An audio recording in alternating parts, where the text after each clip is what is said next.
कानपुर के विभिन्न देव स्थलों के बारे में, पवित्र स्थानों के बारे में आपको बताते हैं।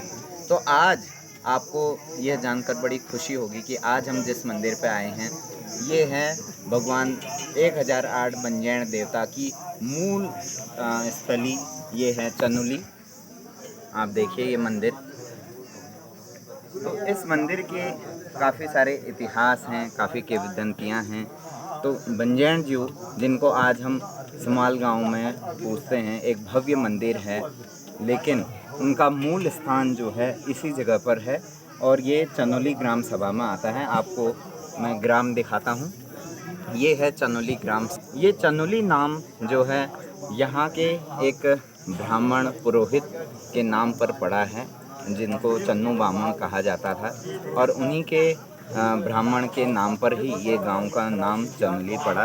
और बंजैण जी पहले इसी स्थान पर एक छोटे बड़े से पेड़ की जड़ों पे उनका मूल जो रूप था यहीं पर था।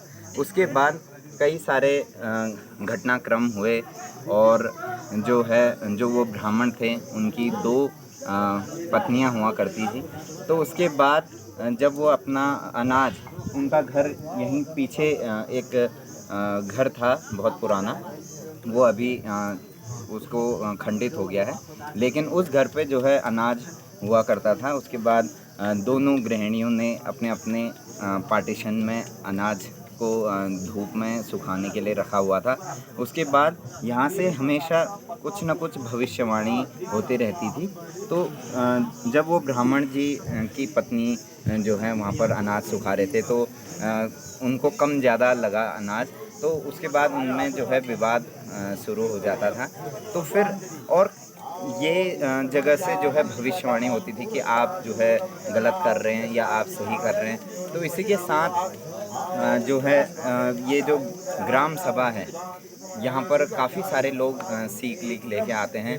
मूल रूप से इसी स्थान पर जो है बंजैण जी की पूजा होती है। उसके बाद कुछ विवाद के चलते जो है ब्राह्मण ने इस जगह पर आग लगा दी, और जब ये आग लगी तो यहाँ से बंजैण जी इस स्थान से ऊपर चले गए, और जिसको झलवा ढूंढ, ऊपर शिखर के रूट में एक झलवा ढूंढ एक जगह का नाम है, वहाँ पर तक बंजैण जी पहुँच गए। तो जब उस जगह पर बंजैण जी पहुँचे तो उन्हें आराम मिला, और फिर उन्होंने जब झलवा ढूंढ पहुँच के जो है तीर जब वहाँ से मारी, और फिर उन्होंने, क्योंकि उन्हें जल की तलाश थी, तो वहाँ से उन्होंने जब तीर मारी तो सनगाड़ में वो तीर गया। और सनगाड़ में जब आप लोग जनौलिंग मंदिर में, तो वहाँ पर आपको एक कुंड मिलेगा।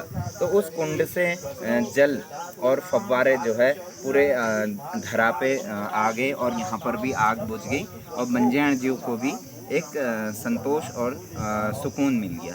तो नौलिंग जी और बंजैण जी और एक भाई उनके और थे, वो तीनों की जो है मूल नारायण जी ने जब परीक्षा ली, तो बंजैण जी सबसे बड़े भाई हैं। उसके बाद नौलिंग जी जो हैं छोटे भाई हैं, और एक भाई और हैं जिनको मसाण के रूप में पूजा जाता है जुबरा गांव में।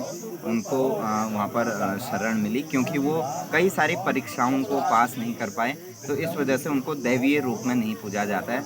लेकिन नौलिंग जी और बंजैण जी को दैवीय रूप में यहाँ पर पूजा जाता है। तो इस स्थल से फिर जो है बंजैण जी सुमाल गांव में स्थापित हुए।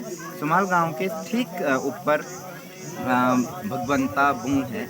जब आप अगर सनेती से या अगर सनगाड़ बास्ती से शिखर की ओर जाते हैं, तो भगवंता बूंग में जो है उनका एक बंजैण जी का तपस्थली था।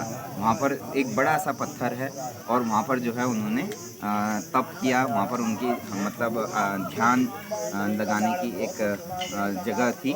तो वो काफ़ी सारे अभी भी दर्शनीय स्थल इस जगह पर हैं। तो ये बड़ा ही पवित्र स्थान है। यहाँ पर कुछ दैवीय आपदा कह सकते हैं, या जंगलों में प्राकृतिक आग की वजह से जो है यहाँ पर ये मंदिर में बड़ा ही नुकसान हुआ, और यहाँ पर पूरा आग वगैरह लग गई। तो अभी सुनने में ये आ रहा है कि ग्रामीणों द्वारा इसे और बेहतर बनाया जा रहा है इस मंदिर को। और यहाँ पर जो है 3 किलो चांदी जो है आग की चपेट में आ गया, और यहाँ पर 2 तोला सोना था, जो कि भगवती मैया को के जेवरात थे वो भी इस आग में भस्म हो गए हाल ही में। तो ये बड़ा ही दुखद है कि जंगलों की आग की वजह से यहाँ पर मंदिर में बड़ा ही नुकसान यहाँ पर देखने को मिला, क्योंकि यहाँ पर देवताओं को भोग लगाने के लिए चांदी के बर्तन थे, वो भी इस आग में भस्म हो गए। तो ये मंदिर ऐसा है जहाँ पर मूल रूप से सीकलिक, नैनांग सबसे पहले यहीं पर चढ़ाया जाता है। उसके बाद जो है सभी मंदिरों में पूजा होती है।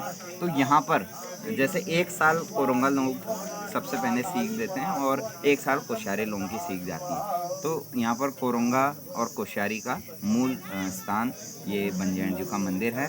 तो मेरा आप सभी से निवेदन है, अब तो यहाँ पर रोड की व्यवस्था भी ठीक हो गई है, तो आप सभी इस मंदिर में विज़िट कर सकते हैं, यहाँ पर स्टडी कर सकते हैं, यहाँ पर ध्यान लगा सकते हैं। और यहाँ के काफ़ी सारे अन्य किंवदंतियाँ भी हैं, अन्य कई बार विवाद भी रहे, तो इस वजह से बंजैण जी ने अपना स्थान बदल के सुमाल गांव में रख दिया।